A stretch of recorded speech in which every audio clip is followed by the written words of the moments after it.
හයි ඔයාලට පුංචිම පුංචි දෙයක් කියන්නද? හැමදාම අපේ ජීවිතේ දිනන්න පුරුදු වෙන්න. මොකද දින්නොත් අපි අපේ දේවල් ආගෙන ඉන්නවා.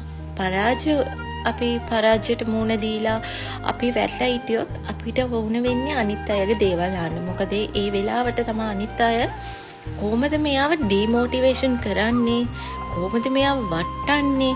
කොහොමද තව තවත් කියලා මෙයාව අඩියටම තල්ලු කරන්න කියලා තමයි බලන්නේ. ඒ හින්දා ඒ දෙයට කවමදාකවත් ඉඩ දෙන්න එපා.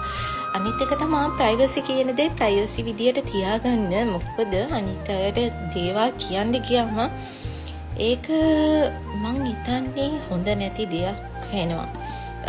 එතකොට එයාලා අපේ ප්‍රයිවසි ලයිෆ් එකට ඇඟිලි ගන්න දෙනවා.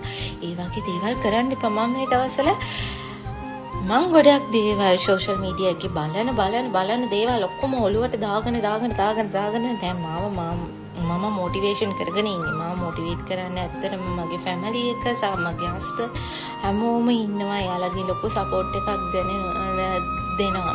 ඇත්තටම මම ඊයේ රාත් මේ හස්බන්ඩ් කතා කරගෙන ඉද්දි එයා කිව්වා ඔයාට අනිවාර්යෙන් පුළුවන්.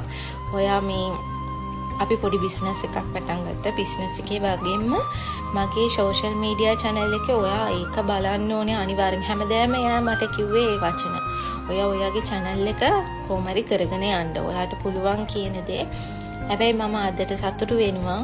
ඊටිය තැනට වඩා මාව ඉස්සරහට ගෙනාවේ මට උඩින් ඉන්න මගේ ජේසුසා මරියතුමේ.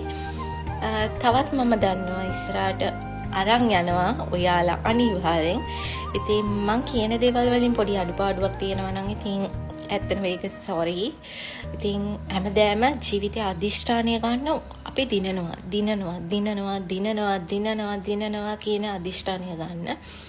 මම ඔයාලට කියන්නේ කවමදාකවත් නෑ අපි මෙතන වැටුණානේ මෙතන නැගිට ගන්න බැරි වෙයිද කියන එක නම් හිතන්න එපා. කොහොමරි සොලියුෂන් එක එකින් එක ඔයාලා ගොතලා කරලා හැම දෙයකින්ම කරලා අපි මේව කරගන්න ඕනේ. ඉතින් එච්චරයි. ඉතින් එහෙනම් තව වීඩියෝ එකකින් හම්බෙමු. බයි.